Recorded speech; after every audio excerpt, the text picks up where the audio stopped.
Continuamos então aqui com o nosso curso, várias semanas, tratando do tema da escatologia. Para você que está chegando agora, o professor Valtair é doutor, pós-doutor em teologia, em história, portanto, é alguém que tem feito da escatologia o seu campo de atuação. E a abordagem que ele tem feito aqui é sempre a partir dos livros da Bíblia e depois a sistematização nesta ordem. Mas antes de ele começar, Valtair, o livro que eu recomendei, O Significado do Milênio, está gratuito, digital, na Amazon. Basta você ir lá, eu já baixei o meu aqui gratuitamente, também tem a versão paga, e eu vou até depois adquirir a versão paga, que eu não tive tempo de olhar, porque ele trata dos vários aspectos, milênio, pré-milênio, pós-milênio, amilênio, e com diferentes considerações para que cada um possa tomar a sua decisão, caso a gente precise tomar a decisão sobre isso. Professor Valtair, mais uma vez, muito obrigado, bem-vindo. Hoje vamos estudar escatologia pelas mãos de que apóstolo? Nós vamos conversar sobre escatologia através de 2 Pedro, segunda carta de Pedro. Esse é o tema de hoje. Nós vamos tratar esse assunto. Eu vou pedir aí, então, aí o querido Rafael para colocar aí um slide. Eu vou acompanhar esse slide aí, o que são os últimos dias. Esse tema será tratado, então, pelo olhar de segunda carta de Pedro, né? Eu queria que você, meu querido, que me acompanhasse, lembrasse do que o Israel acabou de dizer. Nosso pastor Israel acabou de dizer que nós estamos estudando o tema a partir dos textos. A caminhada, inicialmente, é pela teologia bíblica. A estrutura deveria ser, então, teologia bíblica, teologia histórica, teologia sistemática, nessa ordem. Nós estudamos os textos e verificamos o que os textos, inicialmente, de forma isolada, inclusive, o que eles dizem sobre o assunto. Depois nós podemos até fazer uma espécie de síntese da teologia bíblica e aí somar os autores. Nós fazemos isso, inclusive, com grande frequência, mas partindo inicialmente dos textos.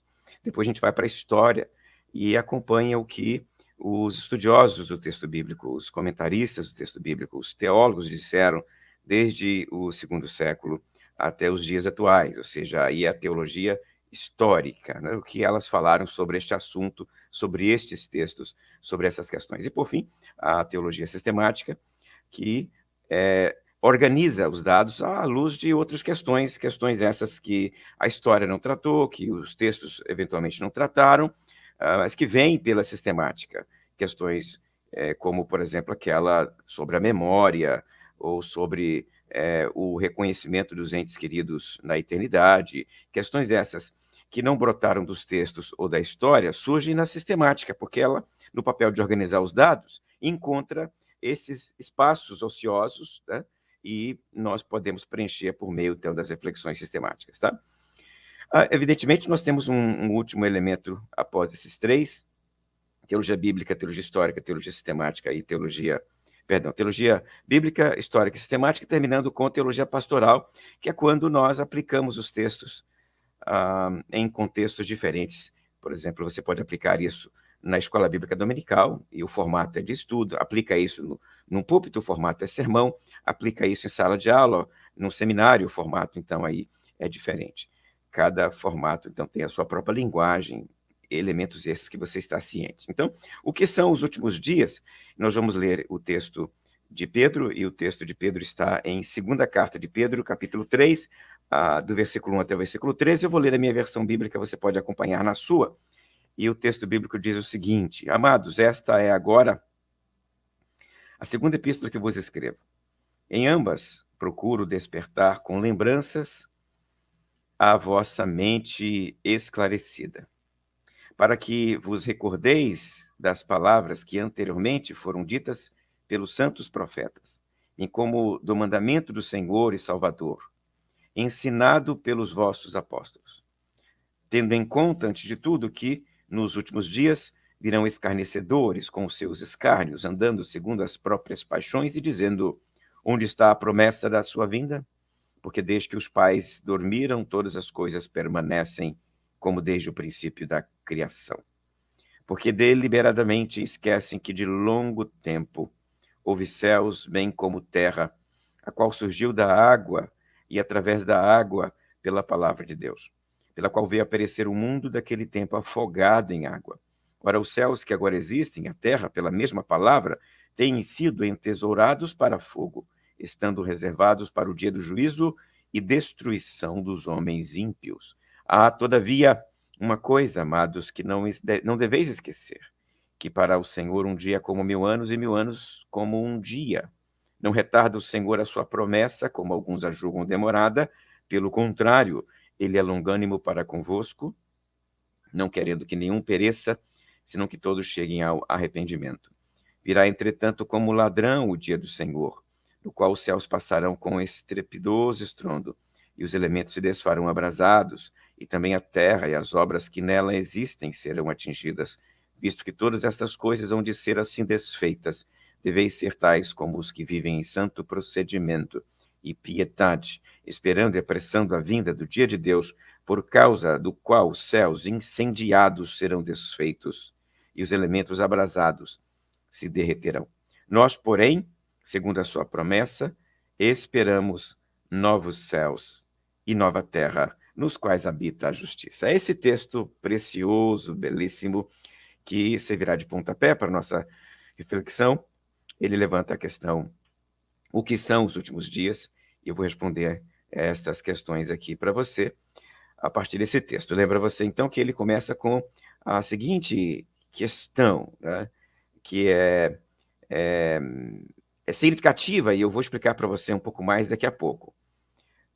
Pedro trata deste assunto porque tem gente à volta dele, ou à volta da comunidade de discípulos, né, que ele escreve, que rejeita o fim dos tempos, que rejeita a volta de Jesus. É diante destes escarnecedores, destes que rejeitam as profecias, desses que negam as profecias, é diante de gente deste tipo que ele escreve esta seção de sua carta.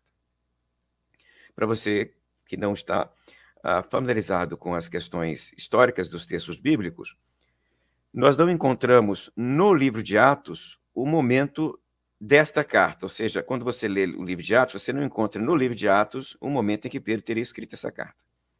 Quando é que ele escreveu esse texto? Segundo os autores que trabalham esta questão, após aquela prisão de Pedro, no momento em que uma perseguição aos apóstolos se levanta na cidade, perseguição essa que mata Tiago, coloca Pedro na cadeia. Pedro é solto pela intervenção de um anjo, e após a sua soltura, ele vai até uma casa, se encontra com os irmãos, e depois daquilo ele deixa a cidade. Ele deixa a cidade, passa por Antioquia, depois de Antioquia ele passa um tempo também na Ásia. Essas informações a gente já não tem do livro de Atos. Essas informações nós temos dos pais da igreja, que falaram sobre este assunto. Ele então teria saído de Jerusalém após aquela libertação miraculosa, vai para Antioquia, passa por... a cidade de Éfeso é um ponto, mas é a Ásia, a província romana da Ásia. Depois ele vai na direção de Roma. Ele chega na direção de Roma, em algum momento da década de 60, é possível que ele e Paulo tenham feito o ministério conjunto ali, ou então, né, Paulo já tenha experimentado a liberdade daquele processo que nós encontramos no final do livro de Atos. Paulo deixou a cidade de Roma e foi para a Espanha fazer missão, depois ele vai para outros lugares, como, por exemplo, de novo, a ilha de Creta e a Ásia, e naquele momento Pedro está ali. Pedro está em Roma. Esta é a história que os pais da igreja contam para a gente, e dali ele escreve a carta para os crentes que estão na Ásia. Né? Ele usa a expressão da Babilônia vos escrevo, o que poderia ser da cidade de Roma, que era uma forma que os judeus descreviam a cidade de Roma, Babilônia. Então, da cidade de Roma, ele escreve para a Ásia. Crentes da Ásia que foram convertidos por Paulo, eles são frutos da missão paulina, mas eles recebem estas cartas de Pedro. Crentes que estão no Ponto, na Galácia, recebem esta carta de Pedro, uma carta circular que vai correr pela Ásia Menor, pelas províncias romanas daquela região. E ele antecipa, ele percebe, ele ouve notícia de que tem gente que não crê mais na volta de Jesus, tem gente que não acredita mais no fim dos tempos, e é para esse povo que Pedro escreve esta sessão. Para gente que duvida da volta de Jesus. No fim do mundo não vai acabar mais, Jesus não vai voltar mais, ele já voltou espiritualmente para cada um de nós, ou então ele volta no momento em que as pessoas morrem, não vai ter volta histórica de Jesus. Você já ouviu isso aqui, né? Aqui mesmo, nessa nossa conversa, você já ouviu essa questão sendo levantada. Pessoas que questionam a volta histórica de Jesus, questionam o fim dos tempos, questionam o fim do mundo. Pedro olha para essas pessoas e diz: vocês são escarnecedores. Por que vocês são escarnecedores? Porque essas coisas estão previstas na palavra. Ora, se estão previstas na palavra, quem questiona isso, quem duvida disso, só pode ser brincalhão, né? Um brincalhão. É escarnecedor, né? Escarnecedor é aquele que tira onda, aquele que, nos termos mais contemporâneos, né? Gente da idade da Jamília, sim, tira onda, tira sarro do outro, não é, Jamília? Estes são os escarnecedores, que ficam fazendo bullying na escola. Olha, você é assim, você é assado, olha o seu cabelo, você acredita em Jesus, você acha que o mundo vai acabar? Vai nada. Então, estes são os escarnecedores, tá? Tem escarnecedor fora da igreja e tem escarnecedor dentro da igreja também, gente. Tem sim. Gente que tira onda a respeito de alguns temas. E a volta de Jesus é um destes temas. O fim do mundo é outro destes temas. E estes escarnecedores, eles dizem para os demais o seguinte: isso não vai acontecer não, porque as coisas são o que sempre foram. Desde que eu me entendo por gente, as coisas são assim.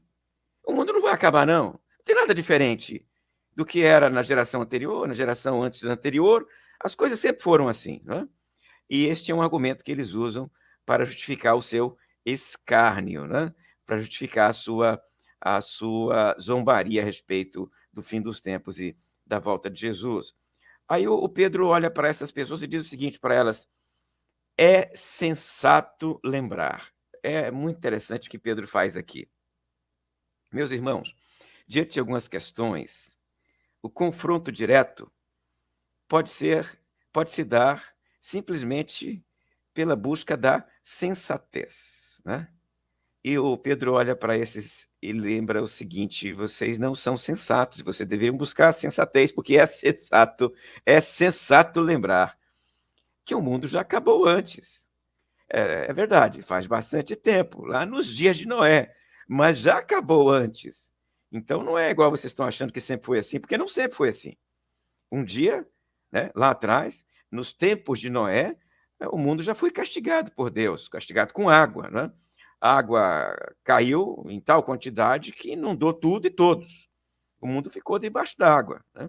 O mundo já passou pela experiência do fim antes. Só sobrevive uma família, a família de Noé. E ele volta a insistir nesse ponto. É sensato lembrar que as Escrituras falaram muito sobre isso. Não é apenas em um livro, ou em um autor, ou em uma frase. As Escrituras falam do fim dos tempos há muito tempo, né? O Pedro está argumentando para eles que é só ler as Escrituras, que é possível encontrar o fim dos tempos em livros como Malaquias, Zacarias, Isaías, Jeremias, Ezequiel, Daniel e outros aqui que eu poderia citar, e eram todos livros conhecidos de Pedro e de seus queridos leitores, da audiência que lerá a carta, recebeu a carta de 2 Pedro. As Escrituras falaram muito sobre o assunto. Não é assunto secundário, não é assunto periférico, não é assunto de nota de rodapé. O Isaías gasta um tempão falando sobre este assunto. Daniel gasta metade do livro dele falando sobre este assunto. Ezequiel trata disso em grande porção de seu livro. Então, as Escrituras profetizaram o fim dos tempos. E se nós aceitamos as Escrituras, e se nós entendemos que as Escrituras são Escrituras sagradas, palavra de Deus, é sensato levar a sério, né, o que elas dizem a respeito do fim. O fim dos tempos irá se abater um dia sobre a humanidade. O Pedro lembra em seguida que é sensato ver, perceber, entender que o tempo cronológico não é, o tempo de Deus. O tempo de Deus é diferente. Deus não conta os dias como nós contamos, porque simplesmente não há tempo para Deus. Uma das definições que a Bíblia faz sobre Deus é que ele é o que ele é. Quando você olha, por exemplo, para definições de Deus, lá no encontro dele com Moisés, eu sou o que sou. Ou seja, não existe tempo para mim. Para mim, tempo não existe. Quando você olha para o Apocalipse, quando os seres viventes vão cantar um hino para Deus, eles dizem assim: Santo, Santo, Santo é o Senhor Deus Todo-Poderoso, que é, que era e que há de vir. Não há tempo para Deus. Nós definimos isso na teologia como onisciência, onipresença e onipotência, porque Deus tem todo o poder, Deus tem toda a sabedoria e Deus está em todo o tempo ao mesmo tempo. Isso quer dizer que, se ele está em todo o tempo ao mesmo tempo, não há tempo para ele. O nosso Deus não está circunscrito à história. Nós estamos. Nós experimentamos o vir a ser. Nós experimentamos o passar dos dias. Nós envelhecemos. Deus não. Isso significa dizer que quando Deus diz que vai acontecer, vai. Para nós, pode demorar. Mas para Deus, demora não existe. O que existe é a hora apropriada e certa daquilo acontecer. E assim, o Pedro termina esta sessão de sensatez, lembrando para os detratores, em especial, que o atraso de Deus não é atraso. Na verdade, o atraso de Deus é o exercício da sua misericórdia. Não é assim que ele escreveu aqui? Eu queria até que você que conversa sobre isso com outras pessoas, se lembrasse desse versículo, e se você pudesse, que você guardasse esse versículo, escrevesse ele, colocasse esse versículo na capa da sua Bíblia, num post-it, colocasse ele na parede, colocasse ele no espelho. Eu queria que você lembrasse desse texto com frequência. Por quê? Porque ele é precioso demais para a gente. Um dia para Deus é 1000 anos para Deus é um dia. Ele não rejeita, ele não atrasa, essa expressão do texto, né? Ele não rejeita a sua promessa, ele não atrasa a sua promessa. Na verdade, ele é misericordioso, ele é longânimo, porque ele não quer que ninguém pereça, senão que todos cheguem ao arrependimento. Então, quando você estiver tentado a pensar assim, está atrasando, eu queria que você mudasse de perspectiva e olhasse na perspectiva de Deus. Em vez de baixo para cima, que é a nossa perspectiva, olhasse de cima para baixo como Deus enxerga, tentasse olhar pelo menos. Né? Aí, Rafa, que bom. Coloque o versículo que nós estamos lendo aqui, Rafa, que é o 2 Pedro 3, capítulo 3, versículo 9. Olha aí. Não retarda, coloca aí, Rafa, para a gente. Não retarda a promessa, como alguns... e é o versículo seguinte, Rafael. É o seguinte. Deus não retarda a promessa. Deus não retarda porque... Aí, ó. Paciente com vocês, não querendo que ninguém pereça, mas que todos cheguem ao arrependimento. Obrigado, Rafael. Não tem atraso. Então, quando você olha de cima para baixo, na perspectiva de Deus, o que você não vê não é atraso. O que você enxerga não é atraso. É o exercício da misericórdia divina dilatando a oportunidade, o tempo da oportunidade para nós que vivemos na história. As pessoas que estão à nossa volta perdidas, em função daquilo que você acha que é atraso, têm a oportunidade de serem salvas, de serem transformadas por Deus. Enquanto você olha para o atraso de Deus, Deus, na verdade, está dando oportunidade para que você pregue. E à medida que você prega, pessoas ouvem o evangelho e se convertem. Não há atraso. O que nós chamamos de atraso é o exercício da misericórdia de Deus. E é isso que nós encontramos aqui no Pedro. Porque o dia do Senhor ele logo elabora o argumento, né? O dia do Senhor será, sim, inesperado, como a chegada de um ladrão. Ninguém sabe quando o ladrão vai chegar. É por isso que é preciso estar atento e alerta. E, né, ele é certo na definição de que o mundo um dia tem fim. O mundo vai acabar.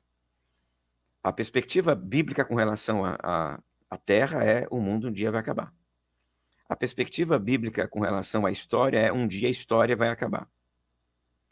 O texto usa imagens aqui que não deixam dúvida com relação a isso. Os céus passarão com estrepidoso estrondo. Os elementos se desfarão abrasados. Olha, ele termina dizendo lá embaixo, lá, ó, os céus incendiados serão desfeitos, os elementos abrasados se derreterão. Tem uma outra passagem em que ele vai dizer que o céu vai se enrolar como um pergaminho. O que ele quer dizer com isso? Este mundo, como nós conhecemos, vai acabar. A Terra, como nós a experimentamos, vai passar. A história, um dia, vai ter fim. Essa perspectiva é uma perspectiva bíblica. A Bíblia tem a perspectiva de que o mundo um dia acaba, de que a história um dia acaba. Estes elementos estão aqui presentes nesse texto. Então, não dá para imaginar que, como os gregos poderiam pregar naquele tempo, que o mundo é um contínuo de vir a ser eternamente, de idas e vindas. O Paulo tinha noção disso, o Pedro conhecia isso, mas ele olha para o que está acontecendo aqui e diz o seguinte: o dia do Senhor terminará a história, o dia do Senhor acabará com o mundo. Porque depois disso aqui, meu irmão, o mundo não sobrevive mais como nós o conhecemos. Você percebe? Como imaginar a sobrevivência do mundo depois disso? O céu se enrola, as estrelas despencam do céu, o fogo cai e destrói tudo que nós conhecemos. Dá para imaginar algum tipo de continuidade após a chuva, após o dilúvio, mas não dá para imaginar algum tipo de continuidade após isso aqui, tá? Por isso que ele chama de novo céu e nova terra. Porque depois disso, só é possível ser novo céu e nova terra. E aí ele fecha o seu argumento falando sobre como esperar. Como esperar. E ele vai e fornece para a gente 3 chaves de leitura para a espera. A primeira é: devemos buscar uma vida santa e piedosa. Devemos buscar uma vida santa e piedosa. Ele diz aqui, olha aí, visto que todas essas coisas hão de ser assim desfeitas, deveis ser tais como os que vivem santo procedimento e piedade. Olha, já que isso vai acontecer mesmo, já que isso está ali na minha frente, eu não sei em que dia que isso vai acontecer, se é amanhã, se é semana que vem, se é no mês que vem, se é no ano que vem, se é daqui a 10 anos, já que eu não tenho este relógio, essa contagem regressiva na minha frente, como eu vou viver o dia de hoje? Eu vou viver o dia de hoje como se ele fosse o último. E, consequentemente, eu vou vivê-lo de forma santa e piedosa. Por quê? Porque o mundo está, né, no processo de declínio até o fim. E como eu não tenho a contagem regressiva, se eu tivesse a contagem regressiva, a gente poderia até fazer o seguinte: já que vai acabar daqui a 1 ano, eu vou viver assim até a semana que vem, depois eu mudo de vida. Mas eu não sei quando o mundo vai acabar. E se eu não sei quando o mundo vai acabar, eu devo viver esta vida, a vida santa e piedosa, hoje, porque pode ser o último dos dias da Terra. Né? Nós sabemos que pode ser o último de nossos dias na Terra, mas pode ser também o último dos dias da Terra. E ele argumenta: devemos esperar com paciência, porque a gente, mesmo cientes de que pode ocorrer a qualquer momento, não sabemos quando, e por isso precisamos exercitar a paciência, sem ansiedade. E, por fim, ele usa uma expressão que não é tão fácil de entender, não é tão simples de entender, mas está aqui. Se eu fosse escrever esse texto aqui, eu não iria usar essa expressão aqui, mas ele usou. Olha o que ele escreveu. Vocês devem viver, então, vidas santas, vidas piedosas, esperando, paciência, e apressando a vinda do dia do Senhor. Apressar. Olha, eu entendo o que é viver a vida santa e piedosa. Eu entendo o que é exercitar a paciência. Mas o que quer dizer apressar o dia do fim? O que o Pedro quis dizer com isso? O Pedro está falando o quê, meu irmão? Esse negócio de apressar o dia do fim. Eu tenho uma resposta para dar para você a respeito deste assunto, que é apressar o dia do fim. Mas eu, para expô-la com tranquilidade, vou precisar do Apocalipse. Então, neste caso aqui, especificamente nesse caso, vou pedir a sua paciência para nós voltarmos ao tema da forma como nós apressamos o dia do fim, quando estudarmos o Apocalipse. Combinado? Nesse momento, eu vou pedir apenas a sua paciência, porque eu vou tratar desse assunto quando estivermos ministrando sobre Apocalipse, capítulo 6, tá? Então, deixe-me andar um pouquinho mais aqui. A resposta de Pedro. O Pedro já tinha recorrido às profecias para falar sobre o fim dos tempos, onde? Lá em Atos, capítulo 2. Lá em Atos, capítulo 2, no Pentecostes, após o fenômeno maravilhoso do êxtase, daquela língua estática que eles falavam e as pessoas conseguiam compreender, após aquele momento diferenciado, algumas pessoas os acusaram de estarem bêbados. O Pedro vai e pega a palavra e diz: não, nós não estamos bêbados. O que vocês estão vendo aqui, na verdade, é o cumprimento do profeta Joel, das profecias de Joel, e o que Joel disse é que no fim dos tempos, né, vossos filhos e vossas filhas profetizarão. É isso que está escrito lá. No fim dos tempos, vossos filhos e vossas filhas profetizarão. No dia do Senhor, estas coisas vão acontecer. O meu espírito vai ser derramado sobre toda a carne. Então Pedro vai e diz o seguinte: o que vocês estão vendo aqui é o cumprimento de Joel a respeito do fim dos tempos. O Pedro olha para aqueles que estão ouvindo aquelas coisas naquelas línguas estranhas. O Pedro olha para eles e diz: isto aqui é o cumprimento das profecias de Joel sobre o fim dos tempos. Isto aqui é o fim dos tempos. É o que Pedro fala para eles lá no Pentecostes. O Paulo tratou deste assunto também, lá na primeira cartinha dele, na segunda carta dele a Timóteo, capítulo 3. Paulo tratou deste assunto, 2 Timóteo 3. Eu vou ler esse texto aqui para você. O Paulo diz o seguinte: sabe, porém, isto, nos últimos dias sobrevirão tempos difíceis, pois os homens serão egoístas, avarentos, jactanciosos, arrogantes, blasfemadores, desobedientes aos pais. A lista é muito grande, eu vou tomar um fôlego para continuar. Ingratos, irreverentes, desafeiçoados, implacáveis, caluniadores, sem domínio de si, cruéis, inimigos do bem, traidores, atrevidos, enfatuados, amigos dos prazeres que amigos de Deus, tendo forma de piedade, mas negando a piedade. E ele termina dizendo: foge deles agora, Timóteo. Veja o que Paulo fez aqui, né? Lá na segunda carta a Timóteo. Paulo está dizendo: nos últimos dias, Timóteo, nos últimos dias, as pessoas serão assim, ó, muito ruins, egoístas, avarentas, jactanciosas, e ele começa a dizer como as pessoas serão no fim dos dias. Ou seja, serão terríveis. E quando ele termina de descrever estas pessoas dos últimos dias, ele diz para Timóteo o seguinte: foge deles agora. Em outras palavras, os últimos dias já começaram, Timóteo. Essas pessoas já estão à sua volta. A primeira carta de João, nós já falamos sobre ela aqui em alguns momentos, quando conversamos sobre apostasia. Você já deve ter me ouvido citar esta carta, tá? Nesta cartinha, no momento em que ele está tratando de oposição, né? Ele está tratando de apostasia, que é o tema aqui dessa cartinha aqui, desse momento, ele fala sobre os anticristos que viriam no fim dos tempos. A expressão é exatamente esta: filhinhos, esta é a última hora. E como ouvistes que vem o anticristo, também agora muitos se têm feito anticristos, por onde conhecemos que é a última hora. Então, se nós pudéssemos perguntar para Pedro quando é a última hora, Pedro diria, lá no Pentecostes, esta é a última hora. Se pudéssemos perguntar para Paulo quando é a última hora, Paulo diria lá para Timóteo, esta é a última hora. E se pudéssemos perguntar para João quando é a última hora, João diria, esta é a última hora. Esta hora aqui, porque aqui nesse momento que os anticristos estão aparecendo, e eles estão saindo do meio de nós. E eles saem do meio de nós porque não eram dos nossos, porque se fossem dos nossos, não teriam saído. Diz o João sobre este assunto, não é? E aqui, neste texto, ainda encontramos um elemento que eu acho que vale a pena retomar posteriormente, que é a lógica de anticristo no singular e anticristos no plural.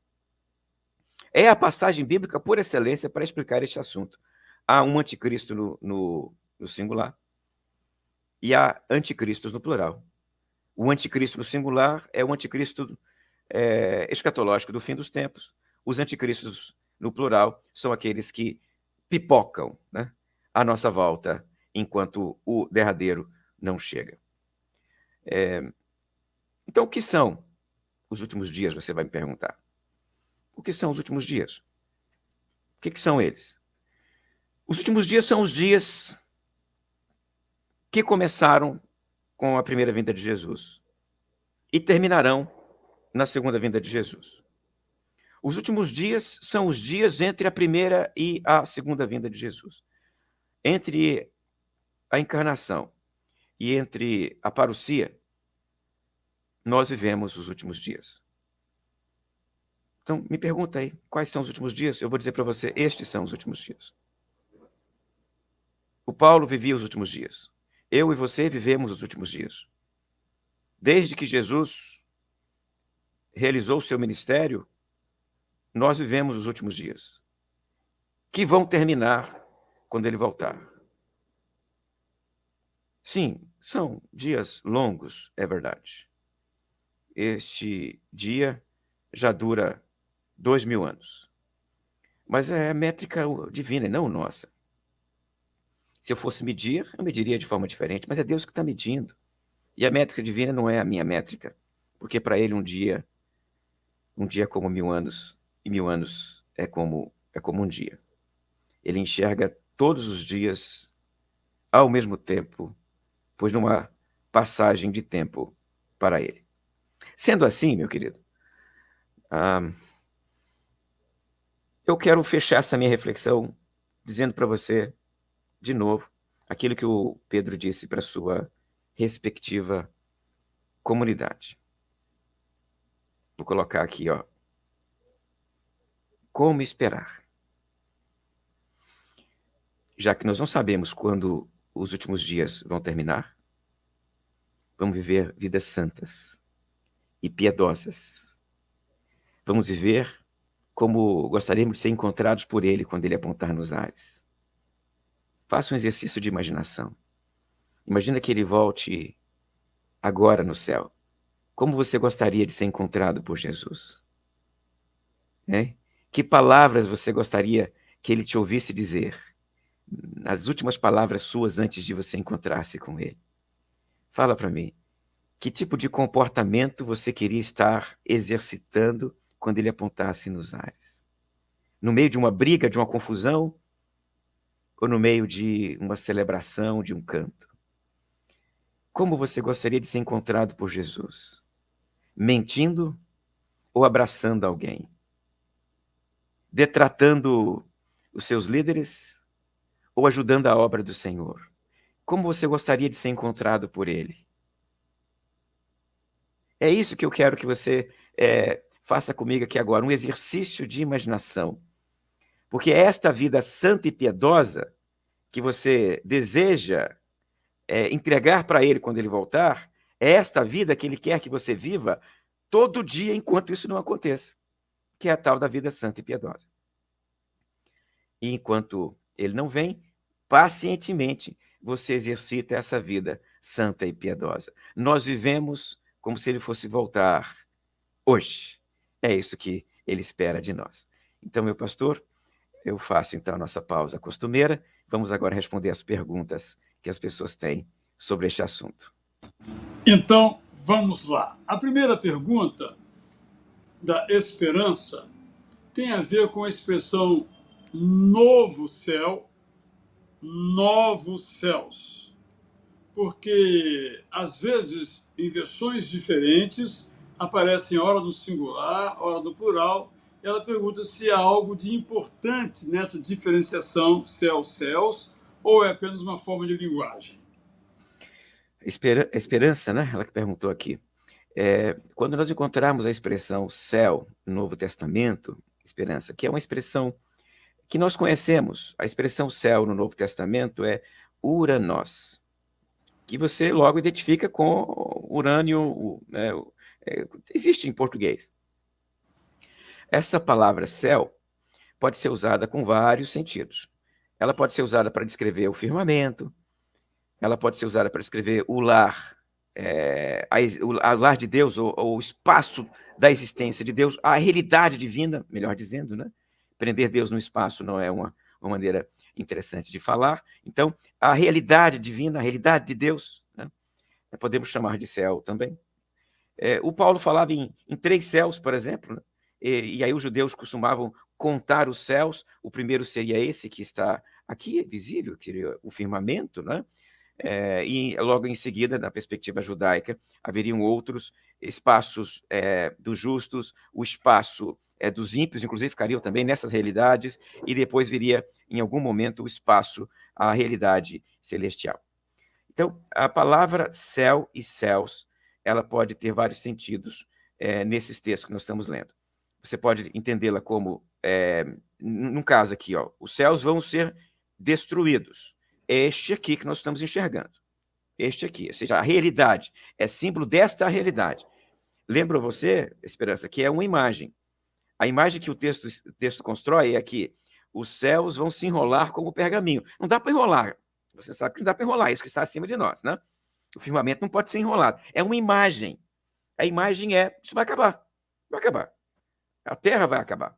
Então, aqui nós temos diante de nós uma imagem. Ao falar do céu, nesse sentido, está falando sobre o fim do mundo.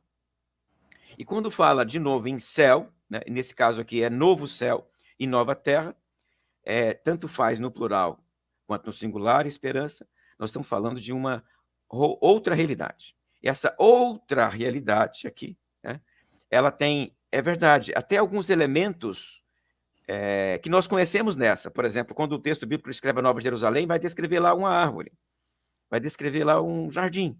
Porque, ou seja, há alguns elementos desta que podem existir nesta outra. Mas o que eu preciso insistir para você aqui é que ela será outra, ela será nova, não será essa. A Bíblia não acompanha uma perspectiva de que o céu será esta terra transformada, de que será este espaço aqui revigorado. Essa perspectiva não é a perspectiva bíblica. A perspectiva bíblica é de descontinuidade desta para a existência de uma nova. O Alexandre Lopes, por isso a importância de conhecer as profecias bíblicas através da escatologia. 30% do conteúdo bíblico são proféticos. Aí está a Enilir, comenta o que você disse. Noé deve ter ouvido muito deboche e chacota, mas obedeceu a Deus até que veio o dilúvio. Nada mudou para os que não creem na volta de Jesus, que acham que nós somos fanáticos. E o comentário vou buscar aqui, porque a irmã Leia fez o mesmo comentário, digamos assim, a mesma afirmativa. Ela fez uma pergunta que já tem uma resposta. Alguma vez os homens foram diferentes do que fala Timóteo? Penso que os homens de hoje são exatamente o que sempre foram. Assinamos embaixo aí, querida irmã Leia. Então, vou voltar aqui às perguntas. Estou com muitas aqui porque eu coloquei os versículos bíblicos, então acabam aparecendo muito. Bom, tem outros comentários. Por exemplo, o Alexandre diz que, segundo Pedro 3,9, derruba a teoria da predestinação. Não, nosso objeto aqui, Alexandre, nós estamos na escatologia. Deve ter alguma relação entre uma coisa e a outra, mas não é o nosso propósito aqui. Vamos prosseguir aqui nos comentários ou perguntas. E nós temos aqui agora também um comentário da Mônica Benarroz.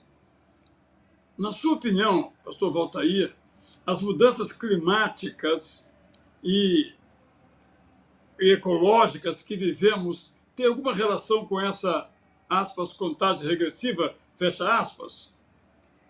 Minha querida irmã, eu lembro que quando eu falei sobre o sermão profético de Jesus, Mônica, né? Isso. Mônica, quando eu falei sobre o sermão profético de Jesus, eu inseri na nossa conversa um elemento que são as chamadas dores de parto. As dores de parto, expressão que aparece no texto bíblico para falar sobre o fim dos tempos. Esta expressão dores de parto traz para a nossa conversa um elemento. Mônica, qual é o elemento? É que os sinais tendem a crescer. Crescer em intensidade e crescer em velocidade, né? Intervalo entre um e outro. Isso quer dizer, Mônica, que eu respondo à luz desse princípio, que é o princípio das dores de parto, eu respondo sim para a sua pergunta. Ou seja, à medida que nós nos aproximamos da volta gloriosa de Jesus, ou seja, a chegada, né, o parto do fim dos tempos, à medida que nós nos aproximamos daquele momento, os terremotos, a maldade, a iniquidade e os fenômenos da Terra, por exemplo, aqui, os maremotos, as tempestades, essas coisas todas tendem a crescer. O Paulo usa uma imagem que descreve a Terra gemendo, aguardando a volta de Jesus. Se você pega esta imagem que Paulo usa e aplica à sua pergunta, você pode entender, então, que a Terra se contorce, sim. E enquanto a Terra se contorce, nós temos aí os tais eventos climáticos, tá? Cada vez eles tendem a crescer. A lógica é desenvolvimento dos fenômenos em função da proximidade com aquele grande dia, o dia do fim dos tempos. Inclusive, ela acrescenta a pergunta falando da falta de amor com o próximo e a falta de cuidado com a terra. Ela pergunta, mas você já respondeu que também tem relação com o fim. Temos aqui alguns comentários que eu só vou colocar, mas o pastor Valtair não vai responder, porque ele já disse que fará isso no futuro. Apressar o fim é que cada um faça a sua parte, como servo do Senhor, e pregue a palavra a tempo e a fora de tempo. Escreveu aqui a Selma. A Luzia disse que apressar é evangelizar mais avidamente, buscando falar de Jesus sempre que haja oportunidade. Ela colocou uma pergunta. O Alexandre disse que apressar o fim é orar pela paz em Jerusalém. Só quando Jesus voltar, Jerusalém terá a paz. Deixa eu ver se alguém mais comentou esse tema. Penso que não com relação a esse assunto que será objeto no futuro. Temos aqui outras. Oi. Israel, nesse caso aí, nós fizemos aquilo que o pessoal das séries faz. No final da série, a gente dá um relance sobre o que vem a seguir e espera que as pessoas retornem. retornem. Então, o tema do apressar é um tema caro para a nossa conversa, mas ele vai aparecer de novo à frente e eu vou tratar dele com tranquilidade. Volta aí. A indústria cinematográfica, pergunta o Marcos Aurélio, tem lançado diversos filmes e séries sobre mundos paralelos, tipo voltar ao passado e trazer personagens do futuro. O que é que você acha disso? No campo da literatura e da arte, Marcos, eu acho que são interessantes, né? A gente se diverte vendo essas coisas. Mas no campo da literatura e da arte, na literatura e na arte, Marco, cabe qualquer coisa, tá?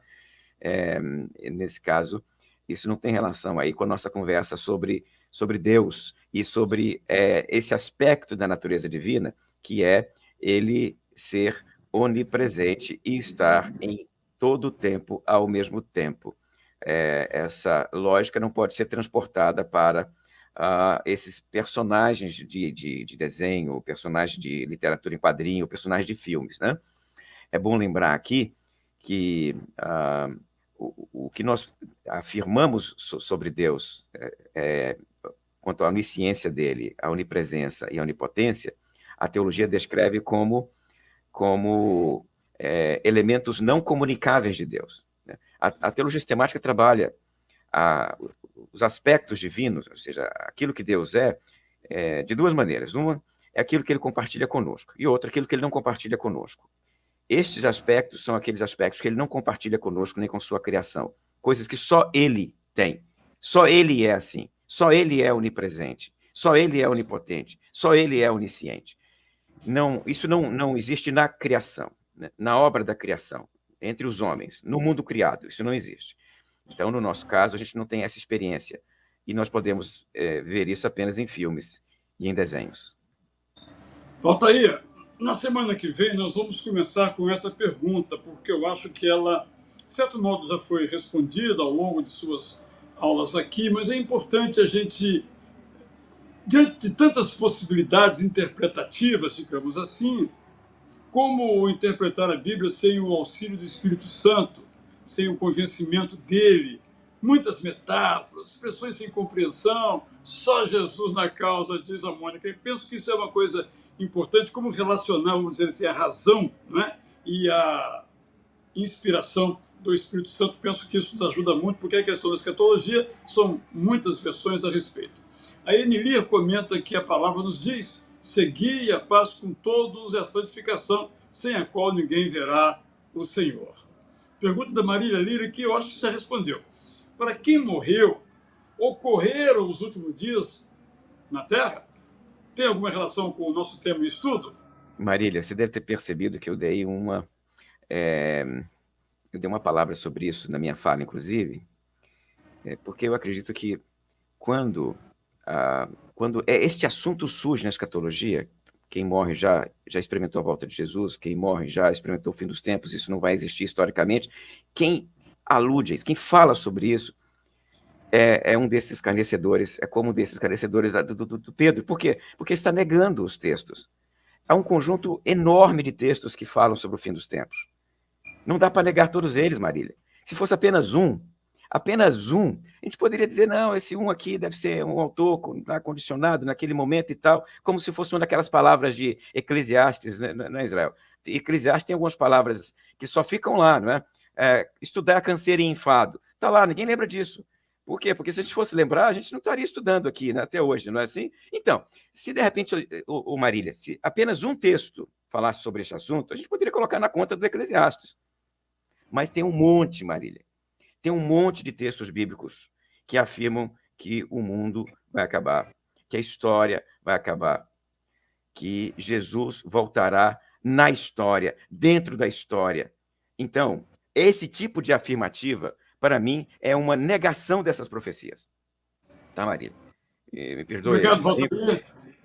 Eu estou agora voando aqui porque o tempo está contra a gente, sim, né? É verdade, o tempo está acabando. Alexandre lembra que Paulo foi elevado ao terceiro céu. A Leda diz que tem apressado o fim dos tempos são as guerras, armas químicas, que a alta definição de alguns líderes vem constituindo, não acham? Está incluída aí já nas respostas. Vamos aqui. A Terezinha diz, olha, eu estou tentando no sentido de buscando, não é? Ser uma pessoa que crê, é uma jornada de fé, podemos dizer assim.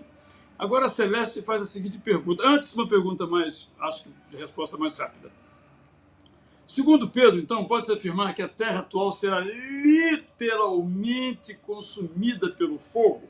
Se assim for, os seres criados e vivos serão, então, consumidos também pelo fogo? Sueli, não estamos usando aqui uma expressão literal. O fogo aqui é uma imagem para afirmar que a Terra será destruída. Da mesma forma como da outra vez que ele falou sobre esse assunto, ele disse que o céu iria enrolar como pergaminho, e ninguém espera que o céu enrole como pergaminho. Quando ele diz que as estrelas vão cair na Terra, e ninguém espera que uma estrela caia na Terra, ele está dizendo aqui sobre o fogo. Então são imagens para falar sobre o fim do mundo. Esta Terra aqui vai desaparecer. Essa Terra aqui vai ser descontinuada. Então é esta a mensagem que este texto fala. Não estou afirmando, nesse caso aqui, o aspecto literal do fogo, não, tá? Parece-me que Pedro diz, Maria Celeste, é muito incisivo, até muito duro nos termos que usa, se comparado com a profecia de Paulo, apesar de esse último ser mais profundo. certo ou errado. Ela compara o Paulo Celeste. Celeste é minha amiga. A Celeste é minha amiga. Você comparou o Paulo e Pedro e disse que um é mais profundo que o outro, Celeste. Não, Celeste, não pode não, tá? Nesse caso aqui, os dois estão no mesmo pé de igualdade, têm a mesma autoridade. Sim, eu concordo com você que o Pedro é mais incisivo, mas ele é mais incisivo por causa é, do público dele. Lembra? Os esclarecedores, né? Dos Exatamente. esclarecedores. Né? Ele está escrevendo para um público que pede essas palavras, Celeste. Depende para quem você está escrevendo. Então, se você está escrevendo para aquele grupo ali, especificamente, você está olhando para eles, e eles estão olhando para você com aquela cara zombeteira, com aquele sorrisinho forçado no rosto lá, e aí você escreve palavras mais duras. O Tem Paulo que pegar pesado, né? Tem que pegar pesado, tem que né? pegar pesado. Tem que pegar Bom, pesado. vamos então agora aqui à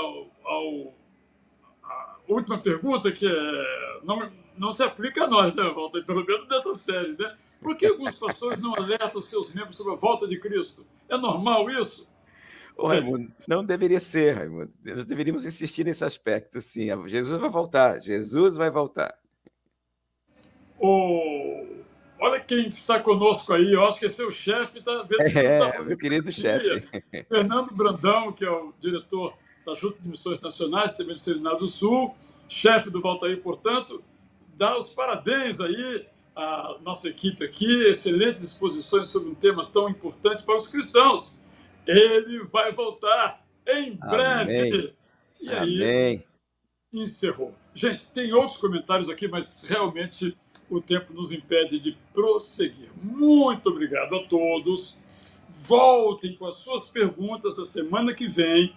Inclusive, a Jamile vai me mandar essa da Mônica Benarros, que eu acho importante, porque o tema, volta aí, não pelo texto bíblico, mas pelas diferentes interpretações, pode gerar uma insegurança. Então, fica aí essa tarefa para o início da próxima semana. Eu vou orar e vamos então encerrar. Senhor, obrigado por tanto que aprendemos.